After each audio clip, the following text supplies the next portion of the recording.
कभी आपको हिंदू के नाम पे बांट दिया जाता है, कभी मुसलमान के नाम पे बांट दिया जाता है। आदित्यनाथ जी राम मंदिर के गेट के परे पहुंच जाएगा, पहुंच नहीं जाएगा। जो अपने बाप दादाओं की, पूर्वजों की संपत्ति को बढ़ाते हैं वो सपूत कहलाते हैं, जो अपने बाप दादाओं की संपत्ति को बेचते हैं वो कपूत कहलाते हैं। एक है हमारे नरेंद्र मोदी देश के प्रधानमंत्री, जो हिंदुस्तान की 6 लाख करोड़ की संपत्ति बेच रहे हैं, पूरा हिंदुस्तान बेच रहे हैं। प्रधानमंत्री नरेंद्र मोदी इस प्रिंस यादव की विचार को, इसकी बातों को सुन लेते तो मुझे लगता है आपको शर्म आनी चाहिए। तो जनता के पैसे से जो इन बेईमानों को फ्री बिजली मिल रही है, तो जनता को फ्री बिजली क्यों नहीं मिल सकती? ये देश न मोदी के फरमान से चलेगा, न योगी के फरमान से चलेगा। ये देश अगर चलेगा तो बाबा साहब डॉक्टर भीमराव अंबेडकर के संविधान से। गुजरात के मोदी, गुजरात के वल्लभ भाई पटेल, एक ने देश को जोड़ने का काम किया, दूसरा देश को बेचने का काम कर रहा है।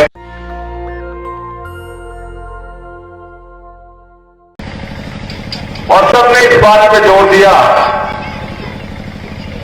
कि सरदार वल्लभ भाई पटेल के व्यक्तित्व से हमें एक चीज सीखनी चाहिए कि हिंदुस्तान को बांटने की जो कोशिश करेगा, हिंदुस्तान में नफरत फैलाने की जो कोशिश करेगा, हिंदुस्तान को जाति और धर्म के नाम पर तोड़ने की जो कोशिश करेगा, हम उसके खिलाफ एकजुट होकर लड़ेंगे। इस बात में सबकी सहमति निकल कर आई। मैं इसका स्वागत करता हूं, अभिनंदन करता हूं। और मैं भी पूरा भरोसा इस बात पे करता हूं कि ये देश न मोदी के फरमान से चलेगा, न योगी के फरमान से चलेगा। ये देश अगर चलेगा तो बाबा साहब डॉक्टर भीमराव अंबेडकर के संविधान से, सरदार वल्लभ भाई पटेल के विचारों से चलेगा। और वो विचार क्या कहता है? वो विचार कहता है अखंड भारत, यानी 130 करोड़ हिंदुस्तानी जिसमें रहते हैं, उसमें दलित समाज के लोग भी हैं, उसमें आदिवासी समाज के लोग भी हैं, उसमें पिछड़े समाज के लोग भी हैं, उसमें मुस्लिम समाज के लोग भी हैं, उसमें सिख समाज के लोग भी हैं, उसमें ईसाई समाज के लोग भी हैं, उसमें बौद्ध समाज के लोग भी हैं, उसमें सवर्ण भी हैं, अगड़ा पिछड़ा दलित सवर्ण 130 करोड़ हिंदुस्तानियों का हिंदुस्तान हम चाहते हैं। और संविधान के मुताबिक क्या, हमारे देश के संविधान से कोई खिलवाड़ हमें बर्दाश्त नहीं। जातियों के नाम पर भेद, धर्म के नाम पर भेद, समाज में ऐसी भेदभाव की परंपरा कि जाति विशेष के लोगों को मंदिर में प्रवेश से वर्जना, इससे हिंदुस्तान आगे नहीं बढ़ेगा। और इस विचारधारा से कोई धर्म भी आगे नहीं बढ़ेगा। याद रखना, अगर धर्म को आगे बढ़ाना है तो समावेशी होकर चलना, एकजुट होकर चलना पड़ेगा, एक साथ होकर चलना पड़ेगा। और मैंने तो सवाल उठाया था, मेरी बड़ी आलोचना की भारतीय जनता पार्टी के लोगों ने, मुझे बहुत भला बुरा कहा, मुझे इसकी चिंता नहीं होती, क्योंकि मेरा अपना यह मानना है कि अगर सच बोलने के कारण आपका सगा संबंधी भी आपके खिलाफ हो जाए तो उसको बर्दाश्त कर लेना, लेकिन सच बोलने से पीछे ना हटना। प्रभु श्री राम के मंदिर का भूमि पूजन का कार्यक्रम हुआ, उसमें उत्तर प्रदेश के मुख्यमंत्री गए आदित्यनाथ जी, उनके साथ उत्तर प्रदेश के राज्यपाल गए, देश के प्रधानमंत्री नरेंद्र मोदी जी गए, लेकिन उनके साथ देश के राष्ट्रपति नहीं गए। तो मैंने एक सवाल उठाया था कि आपने दलित समाज के इस अनुसूचित जाति के व्यक्ति को देश का राष्ट्रपति तो बना दिया, लेकिन आपकी विचारधारा नहीं बदली। भूमि पूजन में, मंदिर के पूजन में आपने देश के राष्ट्रपति को शामिल क्यों नहीं किया? यह सवाल मैंने खड़ा किया था। और मैं मानता हूं कि जब तक हिंदुस्तान के अंदर जमुना भेद की आवश्यकता याद रखना, जन्म के आधार पर भेद नहीं होना चाहिए। कौन किसके घर में पैदा हुआ ये हमारे बस में नहीं, कौन किसका बेटा है ये हमारे बस में नहीं। और अभी देश के तिरंगे झंडे की 24 तीलियों के गुण वो छोटा सा बच्चा प्रिंस यादव हमें यहां पर सिखा रहा था। अगर देश के प्रधानमंत्री नरेंद्र मोदी इस प्रिंस यादव की विचार को, इसकी बातों को सुन लेते तो मुझे लगता है उसको शर्म आनी चाहिए। कैसे देश को आप बनाना चाह रहे हैं? एक से सरदार वल्लभ भाई पटेल गुजरात से, जिन्होंने 565 रियासतों को मिलाने का काम किया। एक है हमारे नरेंद्र मोदी देश के प्रधानमंत्री, जो हिंदुस्तान की 6 लाख करोड़ की संपत्ति बेच रहे हैं, सेल बेच रहे हैं, रेल बेच रहे हैं, बीपीसीएल बेच रहे हैं, कोल बेच रहे हैं, एलआईसी बेच रहे हैं, सड़क बेच रहे हैं, बिजली बेच रहे हैं, पानी बेच रहे हैं, पूरा हिंदुस्तान बेच रहे हैं। तो मैंने तो देश की संसद में कहा था, जो अपने बाप दादाओं की, पूर्वजों की संपत्ति को बढ़ाते हैं वो सपूत कहलाते हैं, जो अपने बाप दादाओं की संपत्ति को बेचते हैं वो कपूत कहलाते हैं। आज हमें महंगाई की आग में झोंक दिया। 250 रुपए लीटर सरसों का तेल,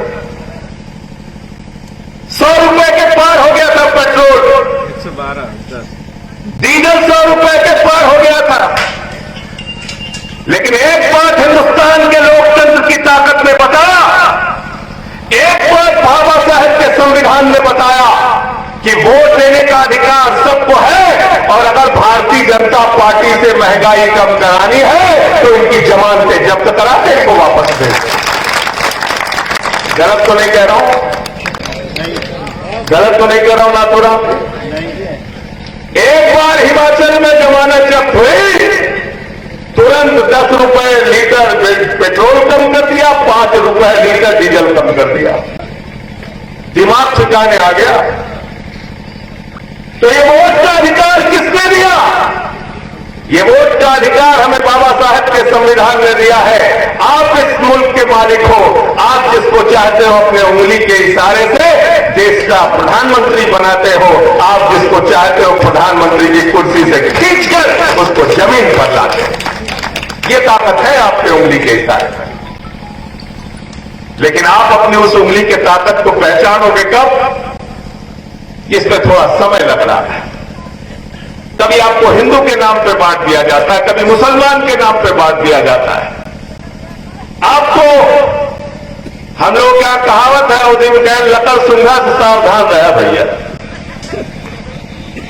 जैसे ही चुनाव आता है, 4 साल 11 महीने आप इंसान रहते हैं, जैसे चुनाव आता है 1 महीने में ये भारतीय जनता पार्टी के लोग लकड़ सुंघा बन के आपको धर्म की लकड़ी सुंघा देते हैं, आप उसी में बह जाते हैं। ये बंद करो, इससे आपका फायदा नहीं है।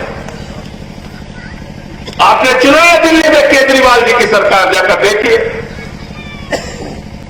जाकर देखिए। वहां पर हिंदुस्तान की पहली सरकार है अरविंद केजरीवाल की सरकार, जिसने कहा हम अपने सरकारी स्कूलों में बाबा साहब डॉक्टर भीमराव अम्बेडकर का संविधान पढ़ाएंगे। ये फैसला हमने दिल्ली के अंदर किया। दिल्ली में केजरीवाल जी की सरकार ने शिक्षा में 25% बजट खर्च करने का काम किया। जब मुख्यमंत्री बने थे केजरीवाल, मनीष सिसोदिया जब जाते थे स्कूलों का मुआयना करने के लिए, तो वहां पर टाट पट्टी पर बैठ के बच्चे पढ़ते थे। बच्चियों के लिए टॉयलेट का इंतजाम नहीं होता था, छतें टूटी हुई होती थी। आज उन्हीं सरकारी स्कूलों में आपके बच्चों की पढ़ाई के लिए एयर कंडीशन कमरे बने हैं, स्विमिंग पूल का निर्माण हुआ है, एथलीट के ग्राउंड बने हैं, हॉकी के ग्राउंड बने हैं। पूरी दुनिया में सबसे बेहतरीन सरकारी स्कूल हमने बनाकर दिखाया। दिल्ली के सरकारी स्कूलों के टीचर्स को हमने विदेशों में ट्रेनिंग के लिए भेजा, और पिछले 5 साल से आपको जानकर गर्व होगा, सरकारी स्कूलों का इंटर का रिजल्ट प्राइवेट स्कूलों से बेहतर आ रहा है। प्राइवेट स्कूलों से बेहतर आ रहा है इंटर का रिजल्ट 5 साल से। लेकिन यहां क्या हो रहा है? बाबा जी के राज में, मिड डे मील में बच्चों को नमक रोटी खाने के लिए दी जाती है। कस्तूरबा गांधी में जहां वंचित समाज की बच्चियां पढ़ती हैं, उस कस्तूरबा गांधी स्कूल में कोरोना के समय में स्कूल बंद था। 9 करोड़ रुपए उन बच्चियों के नाम पर, खाने के नाम पर, स्टेशनरी के नाम पर, किताब के नाम पर निकाल दिया जाता है। कोरोना के समय में जब आपकी जान जा रही थी, आदित्यनाथ की सरकार 800 का ऑक्सीमीटर 5,000 में खरीद रही थी, 1600 का थर्मोमीटर 13,000 में खरीद रही थी, 12,000 का ऑक्सीजन सिलेंडर 55,000 में खरीद रही थी। इसी प्रयागराज के घाट पर हजारों लाशें सड़ गई और जो लोग शमशान में अपने परिवार वालों की लाशें जलाने के लिए जाते थे, उनसे 20-20 हजार रुपए लकड़ियों के मांगे जाते थे। शमशान में जला दिखाई, शमशान में भ्रष्टाचार किया गया। बच्चों के नाम पर आने वाला वेंटिलेटर 8 लाख का 22 लाख में खरीदा गया। पर मैंने ये सारा मुद्दा उठा दिया तो बाबा जी नाराज हो गए। 17 मुकदमे लिख दिया मेरे ऊपर, 17 मुकदमे, राष्ट्रद्रोह लगा दिया। मैंने तो देश की संसद में कहा अपने सभापति जी से, अगर संजय सिंह राष्ट्रद्रोही है तो देश के संसद में क्या कर रहे हैं, मुझे उठा के जेल भेज दो, चाहे मेरा इनकाउंटर करवा दो, लेकिन सच बोलने से आदित्यनाथ नहीं 1000 आदित्यनाथ में रोक नहीं सकते। सच बोलना है, सच के लिए लड़ना है। हर चीज में इनको समस्या, क्या पहनोगे उससे समस्या, क्या खाओगे उससे समस्या, मंदिर में जाओगे उससे समस्या। मैंने तो कहा भाई आदित्यनाथ जी राम मंदिर के गेट के पर कौन जाएगा कौन नहीं जाएगा, वो तय करेंगे। आज ये हालत बना दी हिंदुस्तान की। इसलिए मैं आपसे कहना चाहता हूं, हमने एक सरकार चला के दिखाया दिल्ली में, जहां पर फ्री शिक्षा, फ्री इलाज, 200 यूनिट बिजली मुफ्त, 400 यूनिट बिजली आधे दाम पर, और हमारी माताओं बहनों के लिए बस की यात्रा पूरी तरीके से फ्री। अब भाजपाइयों को केजरीवाल जी की आलोचना के लिए कोई मुद्दा नहीं मिलता, आम आदमी पार्टी की आलोचना के लिए कोई मुद्दा नहीं मिलता, तो कहते हैं सब कुछ free free free free free free बांट रहे हैं। मैंने कहा भाई सांसद को फ्री बिजली मिल सकती है, विधायक को फ्री बिजली मिल सकती है, मंत्री को फ्री बिजली मिल सकती है, मुख्यमंत्री को फ्री बिजली मिल सकती है, प्रधानमंत्री को फ्री बिजली मिल सकती है, कैबिनेट मंत्री को फ्री बिजली मिल सकती है, सारे अधिकारियों को फ्री बिजली मिल सकती है। तो जनता के पैसे से जो इन बेईमानों को फ्री बिजली मिल रही है, तो जनता को फ्री बिजली क्यों नहीं मिल सकती? गलत तो नहीं कह रहा हूं, मिल सकती है कि नहीं मिल सकती? मुझे दिल्ली में एक ऑटो वाला मिला है, उसने कहा केजरीवाल जी को धन्यवाद देना संजय जी। मैंने कहा किस बात के लिए? तो कहने लगा मेरी 2 बेटियां हैं, दिन भर ऑटो से कमा के जब घर जाता था तो अपना जेब देखता था कि 100 रुपए 50-50 रुपए दोनों बेटियों को कॉलेज जाने के लिए बस का किराया देना पड़ेगा। केजरीवाल जी ने बस का किराया मुफ्त किया है, उनको धन्यवाद देना, मुझे चिंता नहीं। सरकार के पास पैसे हैं, सरकार के खजाने में पैसे की कमी नहीं है, लेकिन दुर्भाग्य है कि 75 साल से हमने ऐसी सरकारें बनाई, एक के बाद दूसरी सरकार, दूसरे के बाद तीसरी सरकार, मंत्रियों के भ्रष्टाचार की खबरें आ जाती हैं, लूट की खबरें आ जाती हैं। हमारे लिए योजनाएं जो आती है वो पैसा जमीन पर नहीं लगता, हमारे बच्चों को नमक रोटी खाने के लिए मिलती है, और वो इसलिए मिलती है कि जब चुनाव आता है तो नरेंद्र मोदी जी कहते हैं, योगी आदित्यनाथ जी कहते हैं, भाइयों और बहनों शमशान होना चाहिए कि नहीं होना चाहिए?